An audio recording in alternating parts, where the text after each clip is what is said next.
Hello, hello! Hello, hello, on this absolutely frigid Tuesday afternoon. This is Daniel. Welcome back for yet another pep talk. I'm running on 5 hours of sleep and 28 degrees and dropping, Fahrenheit. And we are heading home.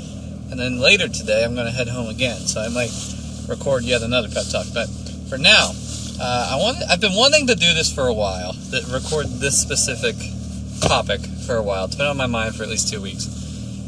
But I haven't done it yet because I wanted to figure out what I wanted to say.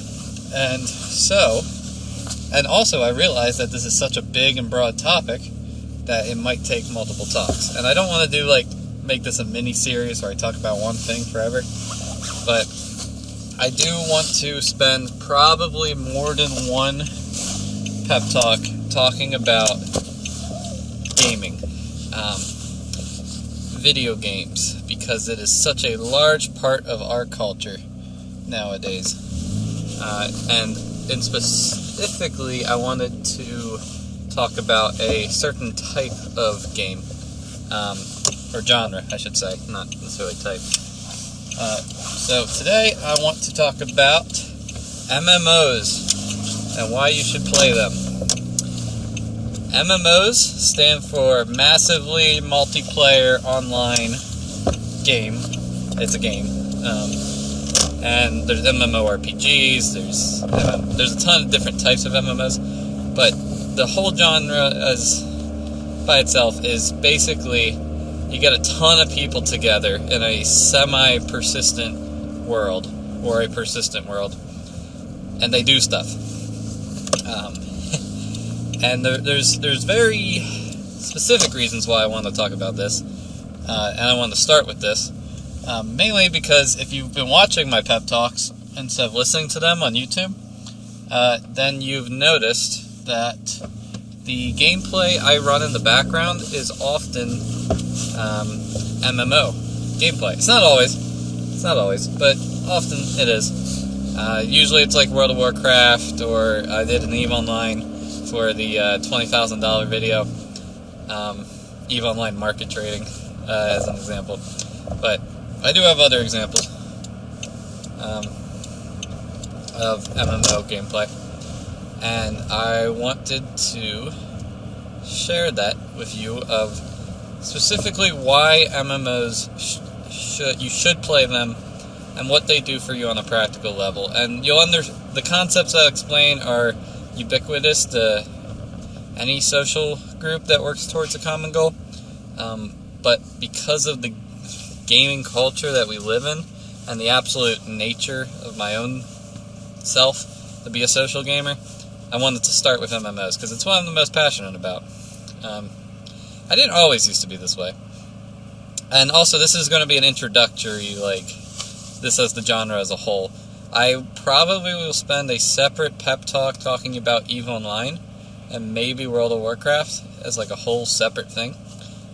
Just because those are very different from each other, but have some of the most defining characteristics of the genre as a whole. You can characterize most MMOs based on the spectrum of World of Warcraft to EVE Online, because they're vastly different in nature. Anyway, but I'll get into it. So, MMOs, they bring a lot of people together. That is reason number one why you should play them. If you're going to play games, you should play MMOs because they are a social event by nature. Playing an MMO as a single-player game is just like playing a standard single-player game in the sense that everyone else is an NPC, non-player character. But that's not how they're meant to be played. They're meant to be played in groups. That's how they're designed to be played. People don't design single-player MMOs. And if they do, they're called No Man's Sky. Because that was initially designed to be an MMO where the universe was so grand that you couldn't find other people. There was supposed to be 13 quadrillion systems or something. And then day one, 2 people found each other. And it absolutely shook the hype for the game, because people wanted to, basically colonize their own planet, and years from now people would find it But no, day one, people met up, which shouldn't have been possible, but it was. So that's the one example I can think of a MMO that was designed to be single player in nature. And since then, they've had to radically change the gameplay to make it a multiplayer game and cater to that, which is funny in my opinion.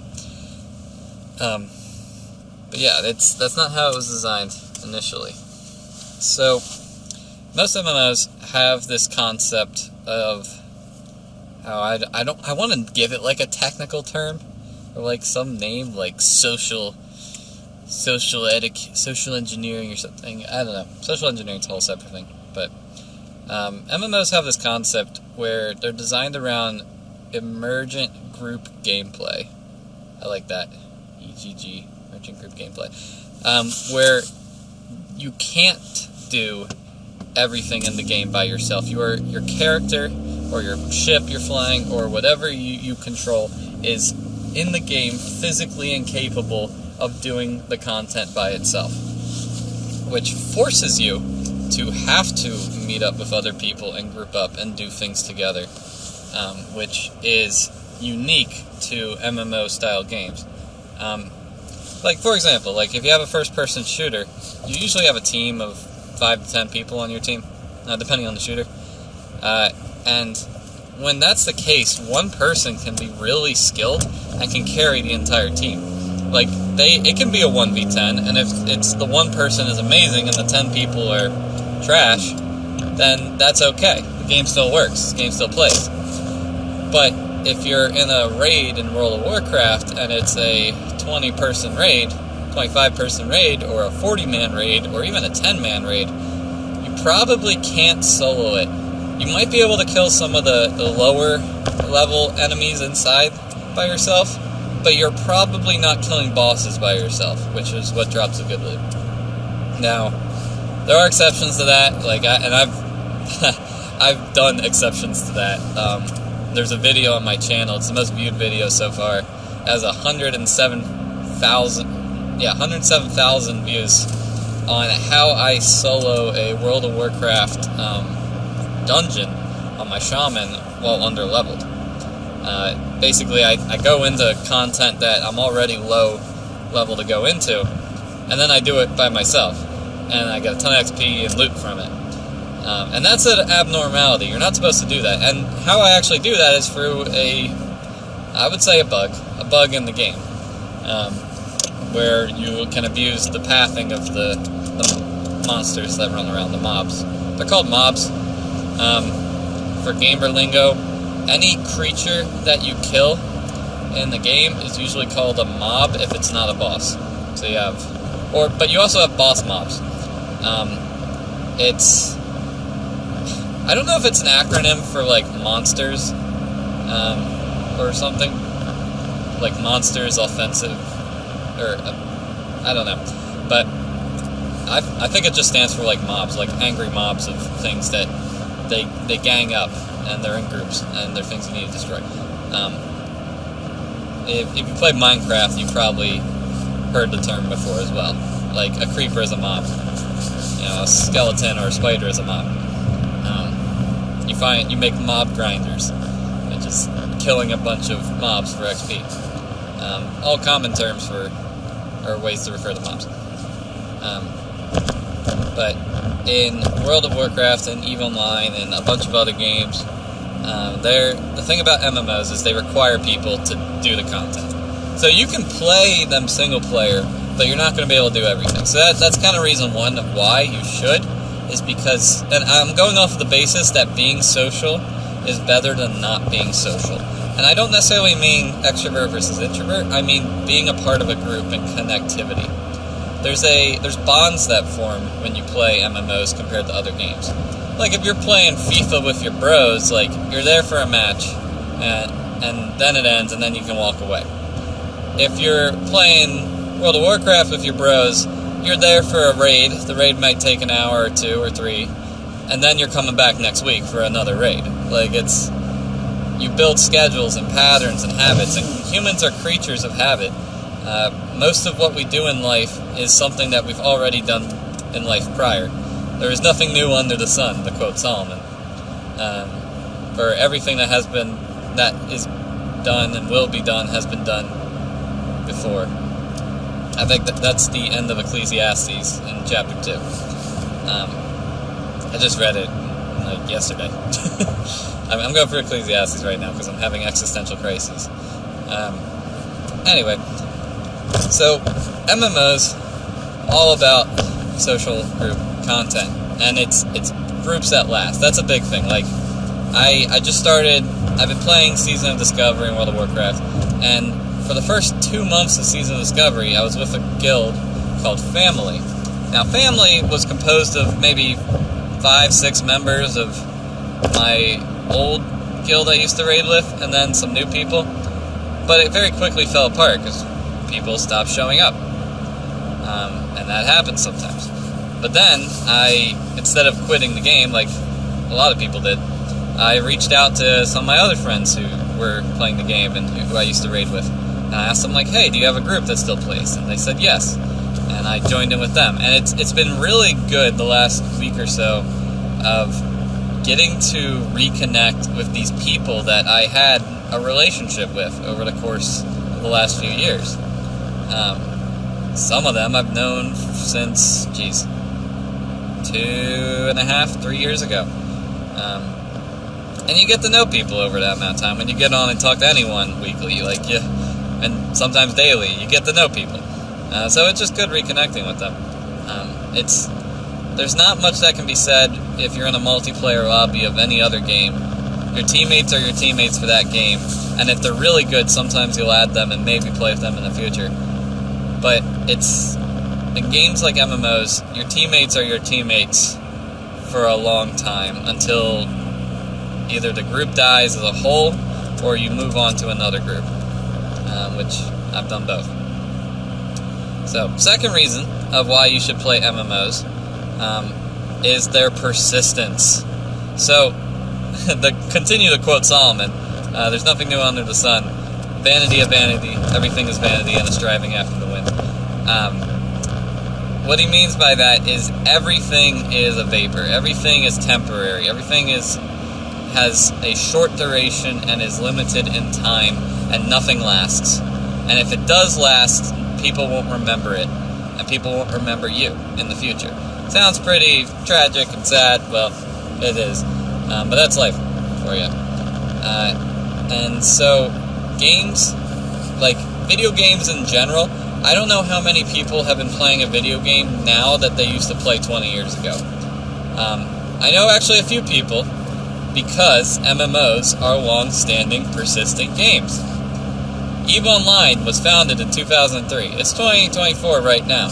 This game's been around it was in May as well, so it's been around for 20 and a half years. And people still play it. Its population's at an all-time high. World of Warcraft, 2004. I played World of Warcraft in 2004. I was 4 years old. I was born in 2000. I was 4 years old playing World of Warcraft, and the only reason I was because my good old best friend Justin used to play World of Warcraft because his dad was an IT computer guy, is an IT computer guy, and I remember going over his house as a kid, and in his living room he had 3 desktop computers set up with the old boxy monitors, and 2 of them worked. And I would go over there. I remember the first time I went over there, his dad had set up World of Warcraft for us to make new characters, because he's like, how do I entertain a bunch of 4-year-olds? Well, I'll sit them in front of a screen. Now you gotta remember, this is back before computers were like a really, really big thing, especially before computer gaming had popped off like it is now. So for him to do this was brilliant. It absolutely captivated and controlled our full attention. And I remember Justin and I, starting in Northshire, it's level 1 warriors, and we played out all night till we hit, I don't think we hit level 10 at that point. Or no, we hit level 10 and quit, that's what it was. Because back then the level cap was 20 if you were a free trial account, which we were. His dad wasn't going to pay for us to play, we were on free trials, which are 7 days, or level 20, whatever you hit first. And I have the original game disc with free trial extension cards in it, and the original game manual, and the original box from 2004. because I went home, I raved about it, and my aunt bought me the game. But didn't realize it was an MMO with a paid subscription. Because it was new. Everything was new back then. MMOs didn't really, I don't think they really existed prior to the 2000s. And maybe you can find some niche example of them existing, but not in the way that World of Warcraft or EVE Online has. But yeah, the MMOs have a sense of persistence. Even, heck, RuneScape. Think of old school RuneScape is still around. That's, ridiculous that a game... Well, they even call it old school RuneScape because they know it's old. It's just funny how persistent MMOs are. Take Call of Duty, for example. Call of Duty is the most popular shooter, probably, in the entire world. Maybe followed by Counter-Strike, maybe followed by Battlefield, I don't know. But Call of Duty, they come out with a new game every year. That's been their marketing model since Call of Duty 2. And my dad has bought every Call of Duty since Call of Duty 3.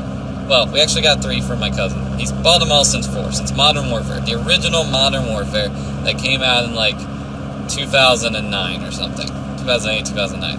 He's bought the game every single year since then. And there's been a Call of Duty game that comes out every year since then. And every game costs $60, unless it's $70, which they've been upping the price recently. But every game's costed $60 since then. Now, in this sense, Call of Duty is a persistent game because they release a new one every year to keep people's attention. But I bet you people would not play Call of Duty Modern Warfare for the last 15 years en masse if if new games didn't come out. People would have moved on to bigger, brighter new things. And it's, in that sense, for that game to be persistent, it has to keep re-releasing. Old school RuneScape doesn't have new content updates. World of Warcraft does, EVE Online does, but it's funny in that World of Warcraft has a classic mode, where it's the original 2004 version of the game with some modern hardware thrown on, but the gameplay is all the same, pretty much. With the exception of spell patching, which they patched and fixed, because it's modern hardware. And so, it's funny in the sense that it's the 2004 version of the game. People are playing it for nostalgia, because it's a great version of the game, because the developers really put effort and time into it. People love World of Warcraft Classic. Anyway, so persistence you'll find in these games. There's not much persistence in the digital world in general, but these games have it. Heck, EVE Online's been a single server since 2003 with no wipes, ever, and it's one server. There's a test server that opens and closes for bug fixing, and there used to be a Chinese server that closed down and then reopened when the company was bought out in 2018, but it's a completely different game at this point. But there is one server that the entire world plays on, and it's persistent. I can go back and look at info from 2003 in the game, it's still there, coded in. I can go look at ships that were killed by other players back then. I can look at monuments built. I can look at stations that were constructed. I can go visit the origin of the game's, star system, the new Eden Gate. It's there. You can go explore this stuff. It's funny just how persistent that game in particular is.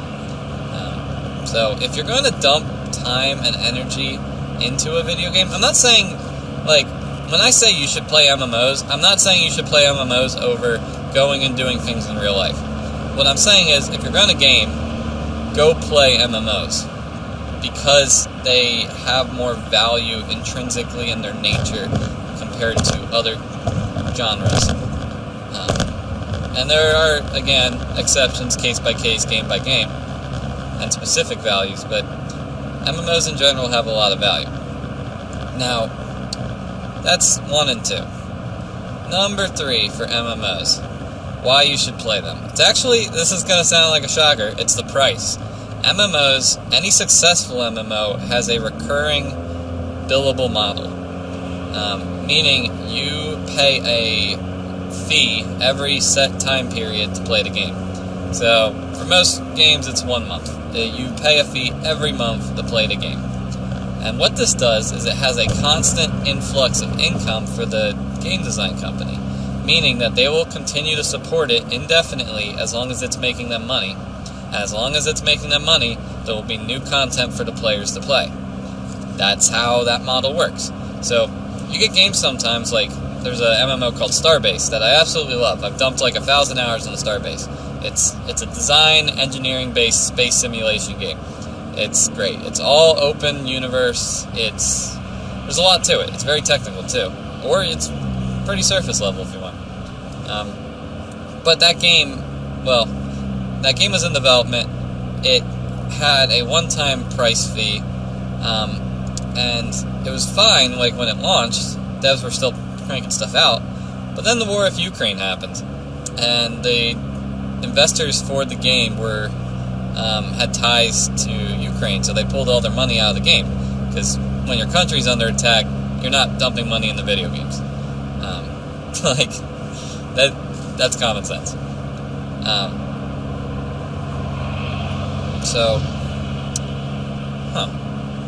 hoping I took the right. Yeah, no, I took the right exit. I'm at that point again in one of the past podcasts where I was like looking for the exit to get home, and I didn't see it, and I was very confused.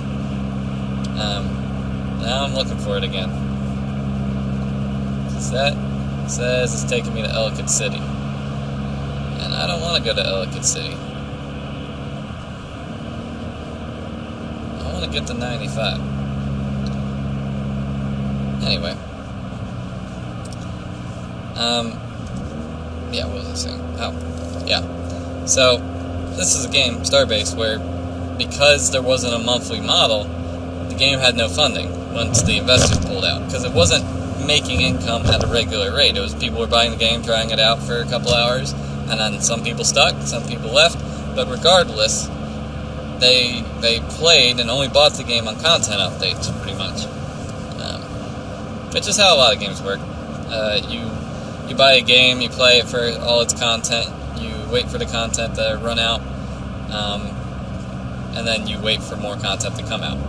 And that's standard. And that's expected in MMOs. You see big peaks in resubscriptions around content updates across the board. There's charts and statistics, and I don't know if every game has a public, but if it's on Steam, you can see the Steam charts. I know Blizzard for World of Warcraft puts out its own economic update. I think Eve has as well in the past. Actually, yeah, it definitely has. You can track everything in Eve. It's crazy. On the Market API, how insanely awesome it is. But there's the idea that this takes real money to play regularly. It's a hobby, and there's investment into it. And because you're investing into it, you feel obliged to play it. That's the other thing. If you're paying for a subscription and you don't play the game, you do one of two things. You either feel bad or you cancel your subscription. There's one or the other. You cancel it, maybe you're like, I played enough, I'm good. Then all is well. Or maybe you keep it up and you're like, I'm paying for this, but I'm not playing it, but maybe I play it once every other week and I have fun with it, and then I just feel bad about it because it's a money sink, which is a problem. But then you get people who play it every other day or who play it every weekend, and they're content because they're like, yeah, I'll pay $15 a month and be entertained for 30 hours this month. That's a good deal. That's 50 cents an hour. That for my entertainment, that's cheap, So MMOs are a cheap hobby. It might not sound like it if you're a kid listening to this and it's a recurring payment, because recurring payments, I get it. I was a kid once. It's hard. But for people who make money regularly, MMOs are a cheap hobby. And heck, even when I was a kid, I was still playing these games. EVE Online has a free option now called Alpha Clones, where you can play up to a certain skill point limit, basically. But you can play as much as you want. But you're limited to one account at any given time, which I'll talk about that more when I talk about EVE, but on a different podcast. But I used to, before this system came out, there was no free to play. It was all you had to pay every month or you don't get to play the game. And your skill points trained in real time, and there was no extra giving skill points to people. So the age of your character and your subscription status meant like what you could fly and what you could do in the game back in the day. Now it's a little bit more, it's not pay to win, but it's pay to play a little bit more. But you don't need to. If you're smart and clever, you don't need to. Regardless, though, I used to make enough in-game currency to buy an item called a pilot's license extension, which would which would expand your what's it called? Your monthly subscription by a month for this item that people would buy in real life. And then sell in-game for the in-game currency. That way they could fund their activities in the game. And people still do this. But I would make enough in-game currency to just straight up buy this item. I didn't have to, buy it with real money. I didn't have to spend any real money on the game for the longest time. I used to, especially back when I was a kid, I would stay in my that's, you know what, I'm going to get into that story another day. That's a tangent, because there's a lot of richness there, and I don't want to glance over in the time I have left. Anyway, so MMOs, why you should play them. 1 is because they're social. 2 is because they're persistent. 3 is because they actually cost money on a recurring basis, for which, as I explained, has many benefits. And number 4, MMOs in general offer stupid levels of content compared to any other game you'll find on the market, or genre of game. Like, MMOs have the most content available to them. Their development teams are the biggest and long-standing. The amount of stuff you can do in an MMO it's just crazy. Like take example. When I was a kid, I played Assassin's Creed 2, and it's one of the few games that I actually beat in full completion. Like, I completed the entire main story, I did the side quests, I discovered the locations, I collected the collectibles. Like, I did it all, pretty much, in Assassin's Creed 2. And that kept me busy. Like, that kept me entertained for a long, long time as a kid. Because the map is huge. It's open world to an extent. And there's a lot of richness and history in that game. That was back before they were pumping them out on a yearly basis, like they did for a little bit. Assassin's Creed 2 is one of the better games I've played in my life, for many reasons. But it had an end. Like, I hit a limit of, I've done everything there is to do, and it might have taken 200-300 hours to do it, but it only took 200 or 300 hours to do it, you know?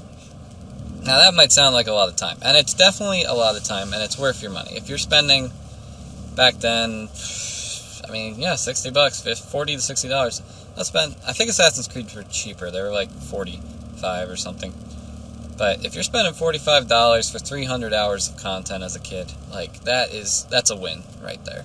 That is, for better or worse, you've spent money well to entertain yourself in terms of efficiency.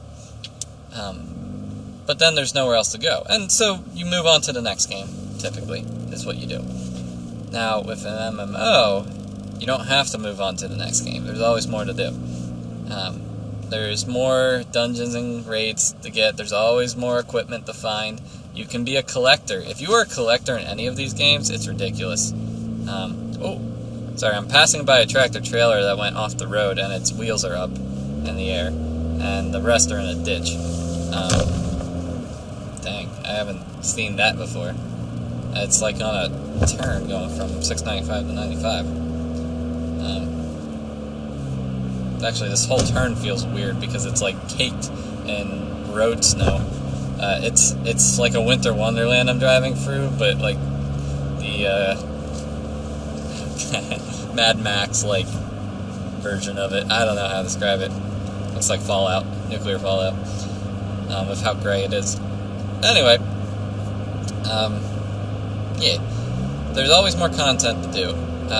If you're a collector in any of these games, you're gonna be able to collect a ton. It's ridiculous how much you can collect. There's always more mounts to get, always more ships, always more skins for your ships. There's more equipment. There's different module types. There's always a new weapon. And if there's not a new weapon and you have the best weapon in the game, then there's always a new helmet or a new boot or a new belt you can get. And if that's not the case, then there's always another character you can level. And if you're leveling that character from scratch, then you're starting again, more stuff to collect. And maybe there's more than 2 classes in the game, so you're leveling more than 2 characters. Or there's, more than 2 factions in the game, so you're leveling different types of ships to fly. As you can see, there's always a ton to do in MMOs. I don't necessarily want to expose myself, but as of this recording, I have over 4,500 hours in EVE Online, I believe. I'd have to double check, but I'm pretty sure it's around there. Might be 4,600 at this point. Wait, where am I going?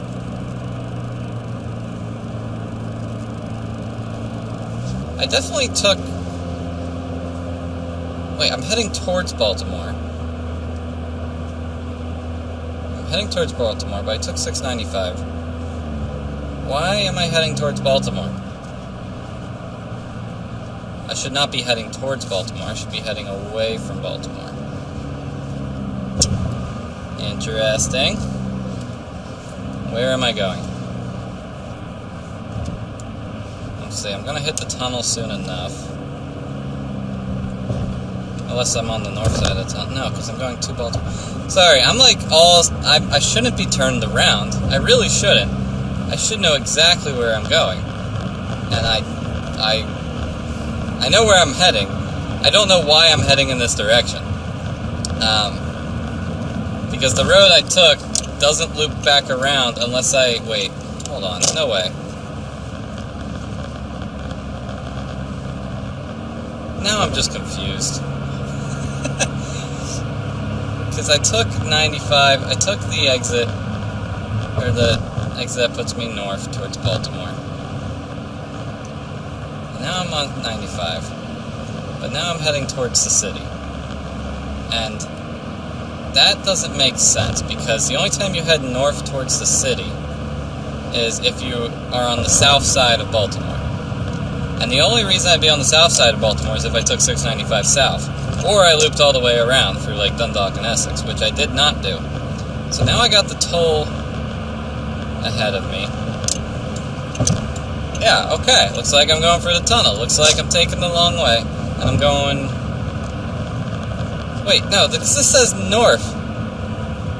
What? Okay, I am mega confused right now.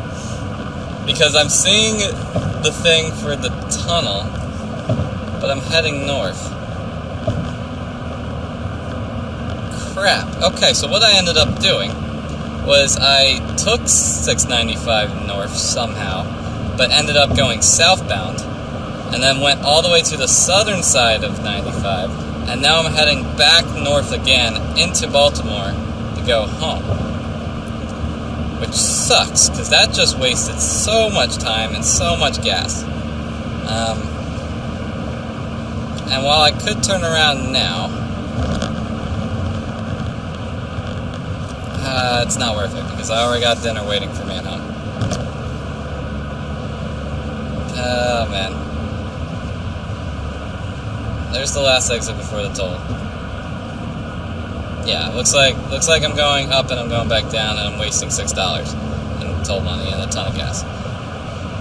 That sucks. Alright. Where was I?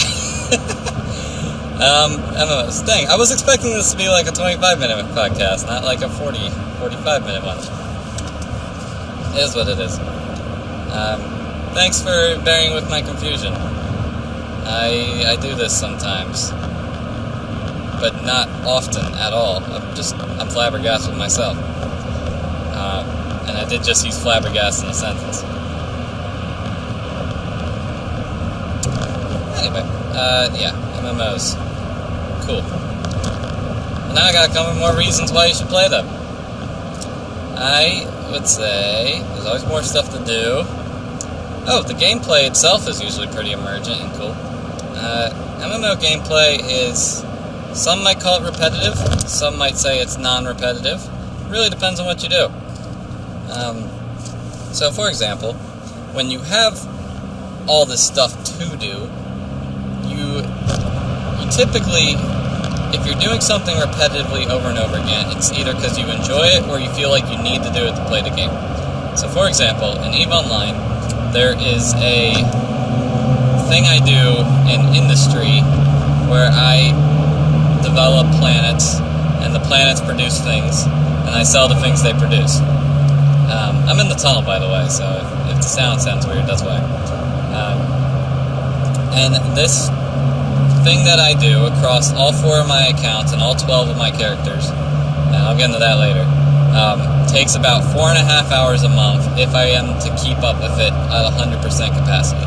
That means if I am diligent in restarting the planets the second they come out of their production queues, it would take 4.5 hours. But it doesn't take that long because I'm lazy and I don't play the game that often. I play it often, but not that level often and not that specifically. And I've done the math on this because I have a big spreadsheet that tracks all this. Because I'm a nerd, and EVE is called Spreadsheets in Space. That's a joke. People refer to it as that. And that's a repetitive task in this game that I don't necessarily enjoy much. I enjoy setting it up, I enjoy figuring it out, I enjoy the industry, I enjoy making a lot of money, but the gameplay itself is just clicking things. You're not really flying stuff, you're not moving much, you stay in a single system when you do it often, with the exception of the hauling afterwards, which I don't like doing anyway. It's very repetitive. It's very repetitive, but it makes crazy good money in the game. Like, I make $7 billion a month. Really 5 if you take out all the expenses. $5 billion a month in the game of the in-game currency used doing this system. So, with $7 billion, it's like 1.4 an hour. But at $5 billion, it's like, if I were to keep up with 100%, I'm making about $1 billion an hour, which is really good for not really risking anything, not losing ships, not having to invest a ton of expensive, components or modules into it. But and it's relatively easy. Like, a new player can do this after some training time. It's just one of those things where it's a repetitive task, but it's something I do. I play the game, I do it. It's part of the game for me. And there's nothing wrong with that. And there's other things like that in games, where it's a repetitive grind. Like Diablo is a good example. Diablo's one of the grindiest games ever made, where you just do things over and over again and hope you get lucky with loot drops, so that you can do things over and over again and get better loot drops with diminishing returns. It's just a grind fest. MMOs in general are grind fests too, because there's so much to do, and the players and the developers know this, so they make things exclusive. And to get exclusive things, you need to work for them. Maybe work is the wrong word. You need to play for them. For example, another example. In these games, there's usually things known as elite mobs, or rare spawns, or basically enemies or quests or objectives that are not recurring at normal intervals, or are not predictable in nature, or give really good loot but are highly contested over. An example of this would be an officer spawn in World of War, or in EVE Online. Officer spawns drop officer loot sometimes, and the officer loot is the best loot in the game, but they're really hard to kill. they require a full fleet to kill, or they require one guy and a very expensive ship to destroy. So in that case, officer spawns are primo. But the spawning officer, there's not actually like a set way to do it. I talked to one guy who thought he had it down, but he was kind of he's a meth head, and everyone I've talked to who knows him just says he's full of crap, and I think he is after talking to him now. But he's convinced there's a system to spawn them on command. But what he's actually doing is he's just farming out, he's just killing the ships, the mobs, in the area where they spawn over and over again until they spawn. And any normal person would not do that, but this guy does it for like 14 hours a day because he's a meth head who lives in atrocious conditions, and for some reason plays EVE Online. I talked to him, he sent me a picture of his house. I didn't ask. His room was a mess. But there was a computer in the corner with the game on it. So, in that case, it's a rare spawn, but he's just fishing for rare spawns all the time, and he finds validation doing that. A lot of people find it satisfying when they get something rare in a game. That's part of the entertainment value. But there's other types of gameplay that are emergent in the sense of discovering new things. So in a game with this much content, it's not like, I don't know, Super Mario 64, where every little thing in the game has been discovered because people have been playing it for years and years and years, and there's only so much content. Like, there's not new stuff being added to the game, so the stuff that's there is played a bunch. So when stuff breaks, people take notice and write it down, keep track of it. Yeah, this sucks. I've been on the road for almost an hour. I should have just gone straight home at this point, the other direction. That's frustrating. I would have been a lot closer too. Now I'm running low on gas. Oh well. Like there, look, the 695 exit's coming around. I just feel dumb. But anyway, emergent gameplay. Emergent gameplay in that you can discover things in MMOs. There's always a new glitch, there's always a new bug, there's always a new feature that you can find, there's always a secret collectible, there's always a hidden Easter egg. There is always something that has yet to be discovered in those games. It's Schrodinger's cat of video games, or MMOs. There's always more. More. And that is part of their draw and appeal. For me, I like playing World of Warcraft because I like doing things that people don't normally do or didn't think possible.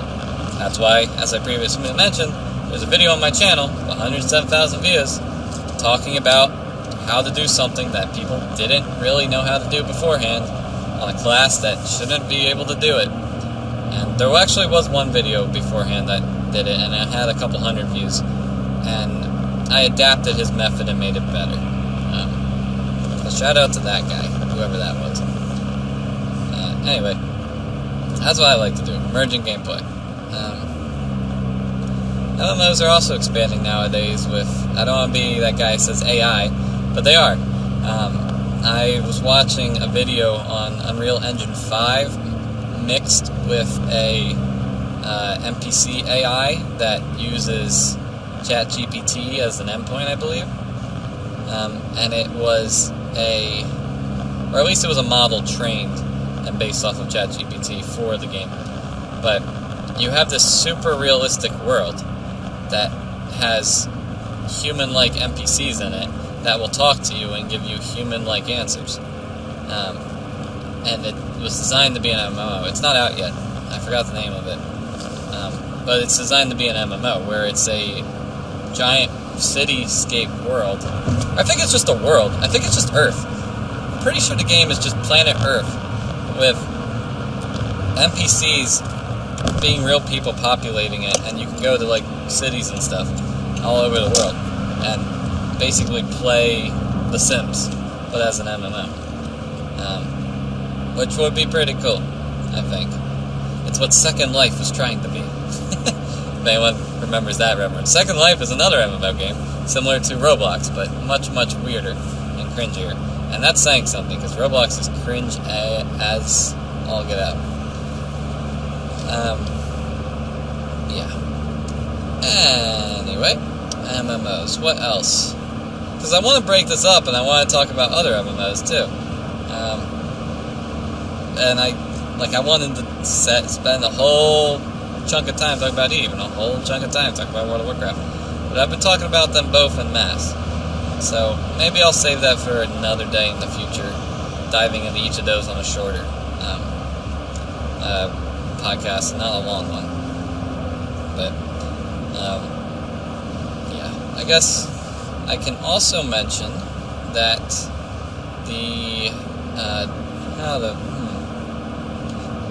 let me bring up why MMOs are better than other games and their limits. Let me also talk about their limits. So, there's not typically many MMOs that are real-time strategy games.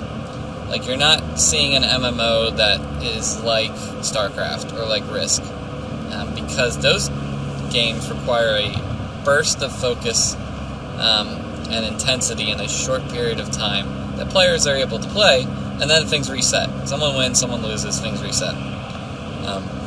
And there's a freshness and a newness when you do that. MMOs typically aren't like that. Think of Clash of Clans as an example. That's actually one that is. Clash of Clans is a game that is technically an MMO. It's a mobile game. You get to play against a ton of other people. It's kind of match based though, so maybe not as traditional MMO as it is. But starting out in that game is kind of hard because there's people who've been playing it for the last 8 years maybe, and they're all developed and theirs the best and their stuff is the best and they're unrateable and everything about them is impossible to beat. And that's because the nature of the game is it's like an RTS, although it's a city building game more at its heart. So maybe not pure RTS. Trying to think of an example. I'm really trying to think of an example of a game that is an RTS and is an MMO. But in all my gamer knowledge, been a gamer since 2004, I can't think of one. Honestly, I can't think of one.